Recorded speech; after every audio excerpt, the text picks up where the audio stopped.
Hi students, सार्थक classes में एक बार और आपका स्वागत है। आज की क्लास में हम लोग पढ़ेंगे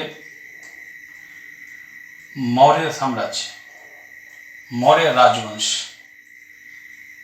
मौर्य राजवंश मगध साम्राज्य के अंतर्गत चौथा राजवंश।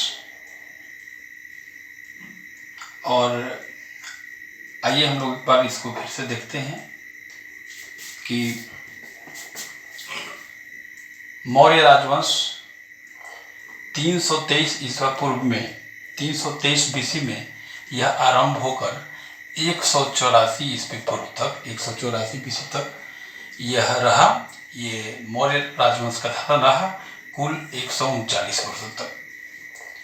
अब इसमें मुझे यह जानना है कि मगध साम्राज्य के तहत जो शासक वंश का शासन हुआ उसमें सबसे पहले हर्यक वंश,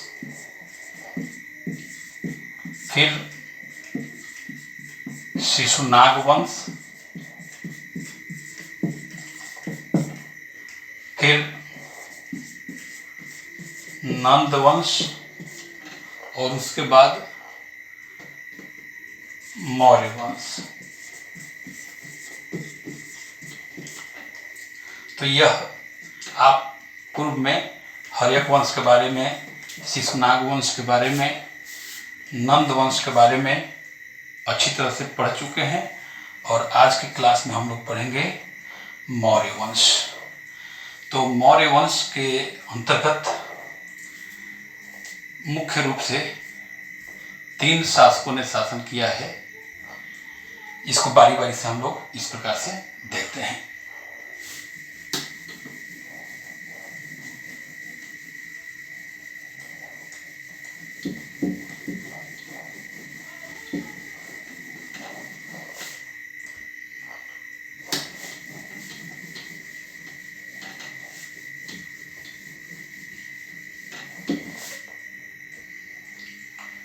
तो जैसा कि आप जानते हैं कि मौर्य वंश के जो संस्थापक रहे हैं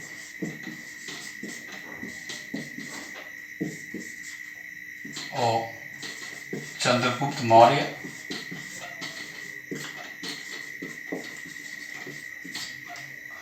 और फिर ये जो चंद्रगुप्त मौर्य थे उनका शासनकाल है, इनका शासनकाल 322 बीसी से लेकर के 298 बीसी तक, 298 बीसी तक, अर्थात कुल मिलाकर ये 24 वर्ष तक शासन किए। और अब इस चंद्रगुप्त के जो पुत्र थे, नाम था उनका बिंदुसार। तो बिंदुसार ने कुल 26 वर्षों तक शासन किया है। कहीं कहीं किसी इतिहासकारों ने उन्हें 25 साल तक भी बताया है, मगर यहाँ हम लोग 26 साल तक जानेंगे। तो वो है 298 बीसी से 298 बीसी से बिंदुसार का जो शासनकाल रहा है वो है 272 बीसी तक, 272 बीसी तक। और बिंदुसार के जो पुत्र हुए इनके वो थे अशोक। ये अशोक मौर्य शासन के, मौर्य राजवंश के सबसे प्रतापी सम्राट थे।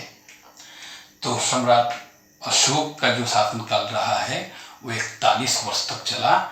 उसमें 273 ईसा पूर्व से 273 बीसी से एक शासनकाल माना जाता है 232 बीसी तक, 232 बीसी तक, कुल मिलाकर के 41 वर्ष तक।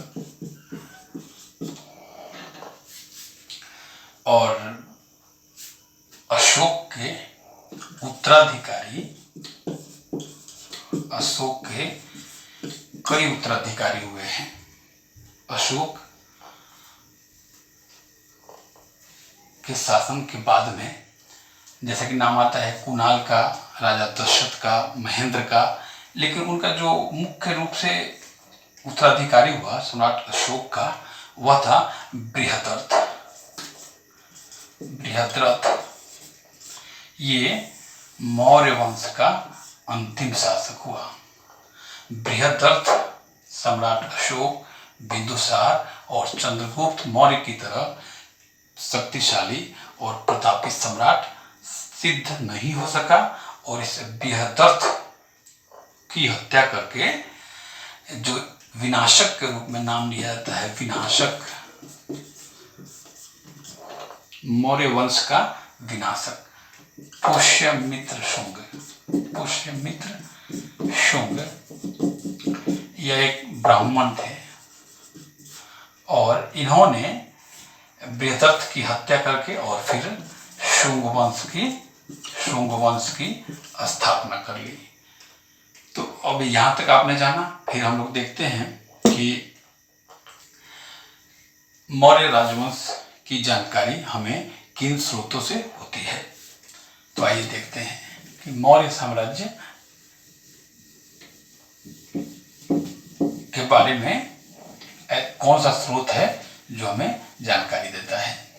तो अध्ययन के आधार पर और विभिन्न इतिहासकारों ने जो अपनी बातों को रखा है उसके आधार पर बताया गया है कि मगध साम्राज्य के तहत मौर्य राजवंश का जो शासन हुआ वह, उसकी जानकारी हमें बताने वाले जो स्रोत हैं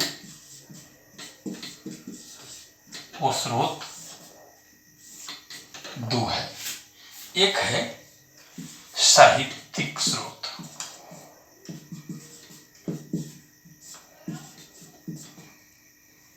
और दूसरा है पुरातात्विक स्रोत।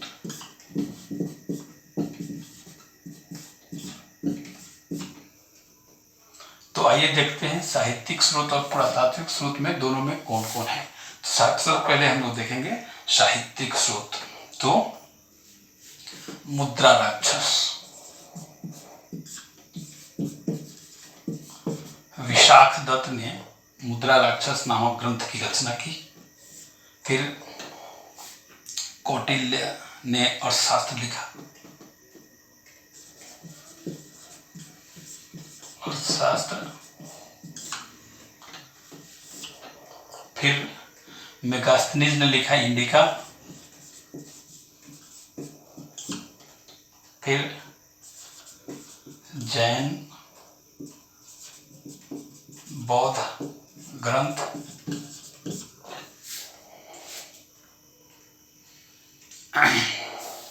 और इसके अलावा पुराणों से भी हमें जानकारी प्राप्त होती है। और पुरातात्विक स्रोत में देखते हैं सबसे पहले अशोक के शिलालेख।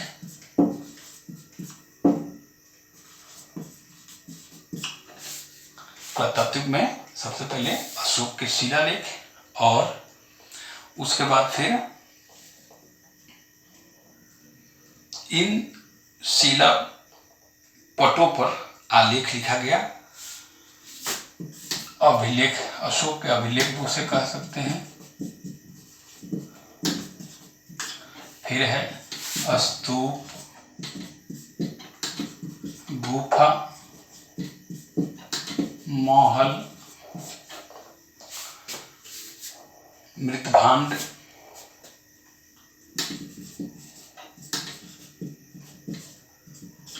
फिर हम लोग जूनागढ़ का अभिलेख, जूनागढ़ का अभिलेख इस नाम से भी जानते हैं। तो मौर्य राजवंश को जनाने वाले जो स्रोत हैं वो साहित्यिक और पुरातात्विक ये दो हैं। अब हम लोग जानेंगे कि जब मौर्य राजवंश का शासन था तो उस समय के प्रधान नगर कौन कौन थे। आइए देखते हैं।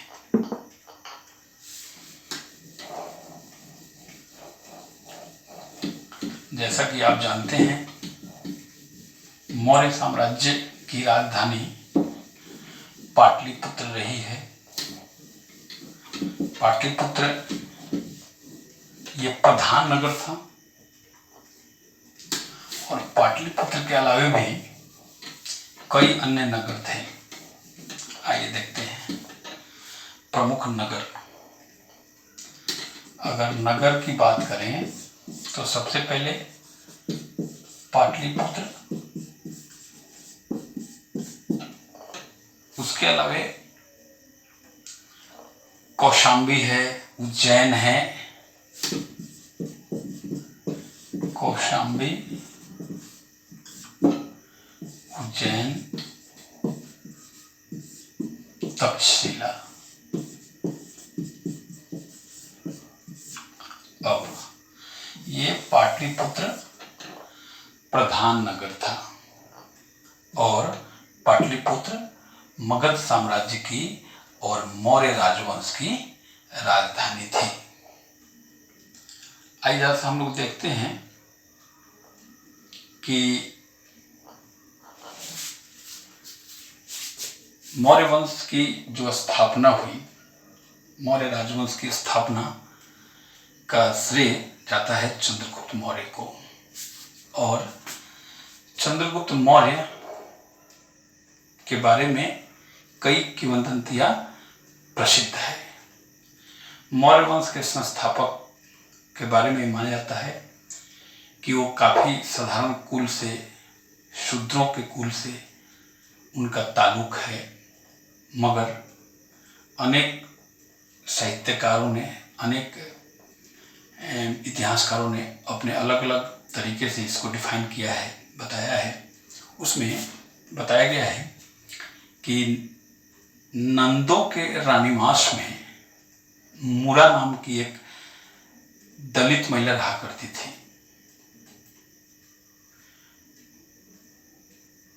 और चंद्रगुप्त मौर्य उसी दलित महिला का पुत्र था। किसी साहित्यकार ने, इतिहासकार ने तो यहाँ तक बताया है कि चंद्रगुप्त मौर्य का संबंध एक, इसको बताया गया है बौद्ध साहित्य के माध्यम से। ये बताया गया है कि चंद्रगुप्त मौर्य का संबंध क्षत्रिय कुल से है, क्षत्रिय कुल से है। मतलब आधुनिक जो गोरखपुर है, गोरखपुर से सटा हुआ नेपाल का तराई क्षेत्र, जिसमें पिप्पल वन एक जगह है, वहीं के राजा के पुत्र थे चंद्रगुप्त मौर्य। जब चंद्रगुप्त मौर्य काफी बच्चे थे तो राज्य संघर्ष में चंद्रगुप्त मौर्य के पिता की हत्या कर दी गई और उनके राज्य पर जब अधिकारों की बात आई तो इनकी मां ने, मूरा ने, अपने इस पुत्र को बचाने के लिए वहां से लेकर के पाटलिपुत्र भाग आई और तब वहां पर वो एक दासी के रूप में जीवन गुजारने लगी थी। खैर, चंद्रगुप्त मौर्य जब बड़े हुए, जब उन्होंने, ये एक ऐसी कहानी है जो चंद्रगुप्त मौर्य की कहानी हम चरवाहे से चंद्रगुप्त इस नाम से भी पढ़ते हैं कि एक चरवाहा कैसे चंद्रगुप्त बनता है। तो बहुत अजीबोगरीब कहानी है। ये उस वक्त की बात है जब भारत के ऊपर, पश्चिमोत्तर भारत से सिकंदर का आक्रमण हो रहा था। यौवन शब्द आया है यूनानियों के लिए, यौवन शब्द। तो यौवनों का आक्रमण हो रहा था और उस समय नंदों का शासन मगध में था और मगध काफी अय्याश और अपनी बाहुबली प्रवृत्ति के लिए जाने जाने वाले शासक थे और बिल्कुल ही निरंकुश। तो यवनों के शासन से मगध को बचाने के लिए चंद्रगुप्त मौर्य के गुरु और अर्थशास्त्र के रचयिता विष्णुगुप्त चाणक्य गए समझाने, मगर नंदों के जो अंतिम शासक थे घनानंद, उन्होंने विष्णुगुप्त चाणक्य को भरे दरबार से अपमानित करके दरबार से बाहर करा दिया। उनकी शिकायत खुली और उन्होंने तब जाके सौगंध खाया कि हम इस नंद वंश का सफाया करके, नंद वंश का नाश करके यहाँ पे हम एक नए राजवंश की स्थापना कराएंगे। और तब जा करके उन्होंने बाद में देखा कि ये चरवाहा है, वो चरवाहों के बीच से एक लड़का चरवाहों का सरदार बना है, राजा बना है, और वो सभी चरवाहों से किस प्रकार से काम लेता है। तो उसके नेतृत्व क्षमता को पहचानते हुए चंद्रगुप्त ने उस चंद्रगुप्त जो छोटा बच्चा था उसको पहचान करके चाणक्य ने कहा कि ये भावी सम्राट हो सकता है। तो फिर उसको चंद्रगुप्त बनाने के लिए चाणक्य ने प्रयास तेज कर दिया। और जब वो चंद्रगुप्त बड़ा होता है तो जैसा कि एक इतिहासकार हैं जस्टिन, उन्होंने कहा है कि करीब 6 लाख सेनाओं को संगठित किया चाणक्य और चंद्रगुप्त ने संयुक्त रूप से, और फिर इस इतनी विशाल सेना के दम पर, इसके बल बदौलत उन्होंने नंद वंश का नाश किया है। उनकी पत्नी, चंद्रगुप्त की पत्नी का नाम था दुर्धरा, और चंद्रगुप्त पहला हिंदू सम्राट माना जाता है।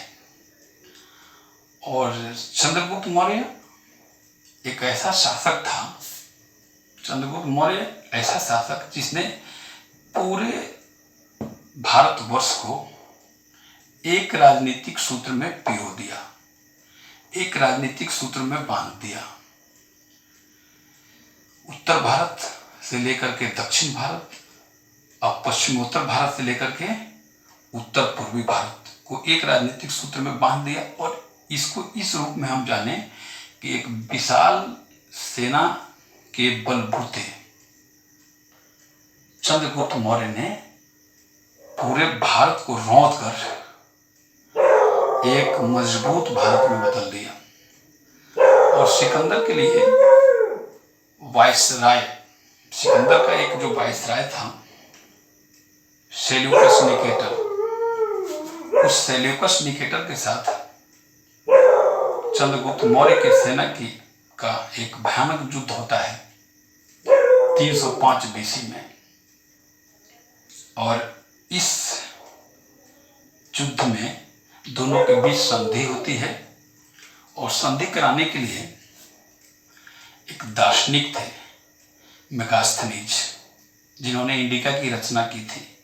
मेगास्थनीज पाटलिपुत्र दरबार में आते हैं और तब जाके जो संधि होती है उसमें चंद्रगुप्त ने मेगास्थनीज को 500 हाथी दे करके विदा किया।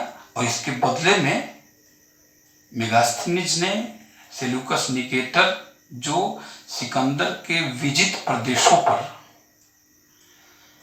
वो विजित प्रदेश था अफगानिस्तान का क्षेत्र, बलूचिस्तान का क्षेत्र, सिंधु प्रदेश, ये विजित प्रदेश अब चंद्रगुप्त मौर्य के शासन में आ गए। और इतना ही नहीं, सेल्यूकस निकेटर की एक बेटी थी हेलेना, उस हेलेना से चंद्रगुप्त मौर्य की फिर से शादी हुई। तो देखते ही देखते आप आधुनिक भारत के इतिहास को पढ़ेंगे तो आधुनिक भारत के इतिहास में अंग्रेजों ने भारत के जिन जिन इलाकों पे कब्जा नहीं किया था, अंग्रेजों से भी जो इलाका छूट गया था, या कुछ क्षेत्र, कुछ एरिया ऐसा रह गया था जिस पर कब्जा करने को कौटिल्य भी, चाणक्य भी काफी कठिन मानते थे, उन कठिन क्षेत्रों पर भी चंद्रगुप्त मौर्य ने अपना अधिकार कर लिया था। तो अर्थशास्त्र कौटिल्य ने लिखा और संभवतः यह अर्थशास्त्र पुस्तक जो है वो विश्व की प्रथम राजनीतिक पुस्तक है। इस पुस्तक के माध्यम से चाणक्य ने चंद्रगुप्त को पूर्ण शासक माना है। उसने बताया कि चंद्रगुप्त एक उच्च आदर्श स्थापित करने वाला शासक था और साथ ही साथ उसने राज्य की सारी शक्तियों को अपने अधीन में कर लिया और चंद्रगुप्त प्रजा की खुशी में ही अपनी खुशी मानता था। लेकिन ये बातें जो हैं पूरी तरह से पुष्ट नहीं कही जा सकती है। अब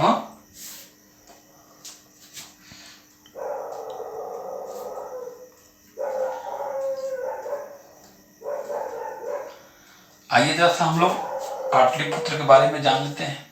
पाटलिपुत्र नगर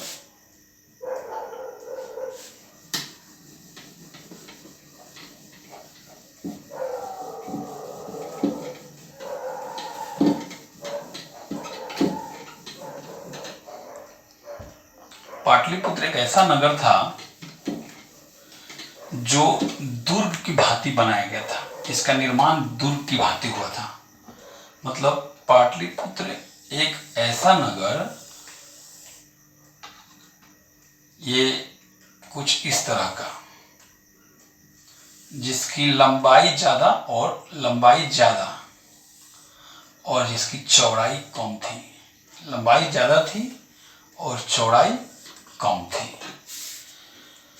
तो माना जाता है कि पाटलिपुत्र की लंबाई थी 9.33 मील और इसकी चौड़ाई जो थी 1.75 मील। और इस पाटलिपुत्र नगर के चारों तरफ गहरी खाई थी। गहरी खाई करा दिया गया था ताकि इस राजधानी की रक्षा आक्रांता शक्तियों से कराई जा सके। और इतना ही नहीं, ये इस नगर को और मजबूती देने के लिए 570 टावर लगाए गए थे। 570 टावर लगाए गए थे और इसमें 64 दरवाजे थे।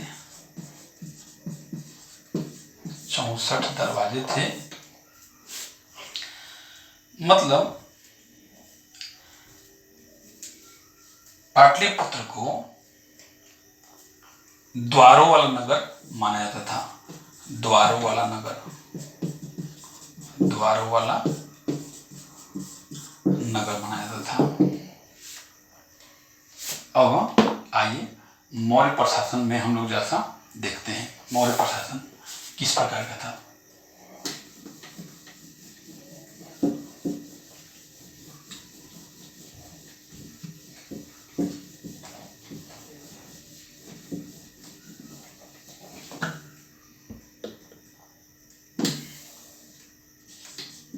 मौर्य प्रशासन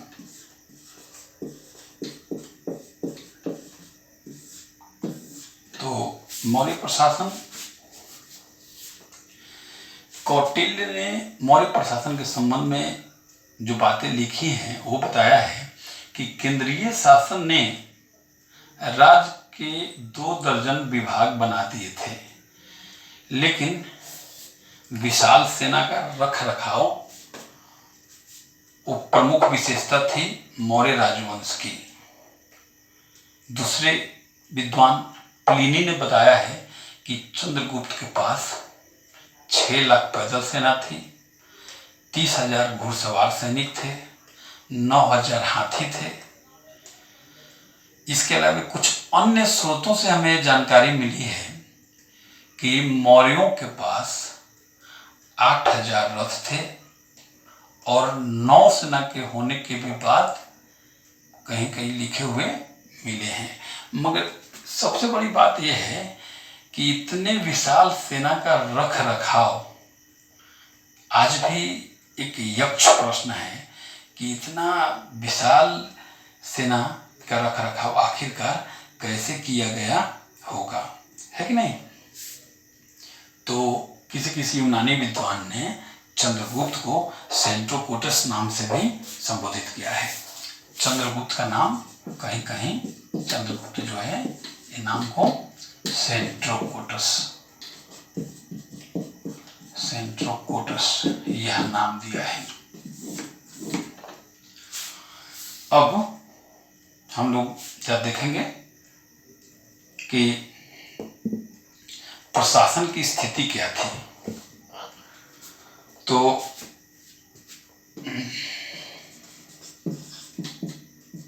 प्रशासन की स्थिति,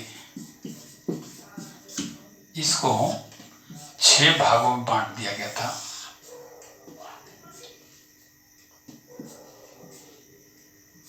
छह भागों में बांटा गया था और प्रत्येक में 5-5 सदस्य थे। तो पहला था स्वच्छता, दूसरा विदेशियों की देखभाल, तीसरा जन्म और मृत्यु का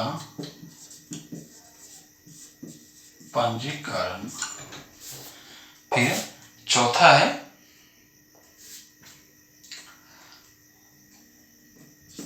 वजन मापन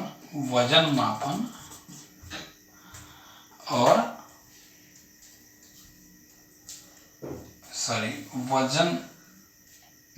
यह है मापन विनिमयन और यह है अन्य। तो ये 6 हुआ और सभी 6 में प्रत्येक में 5-5 सदस्य हुआ करते थे। इसके बाद फिर हम लोग कुछ आगे जानते हैं कि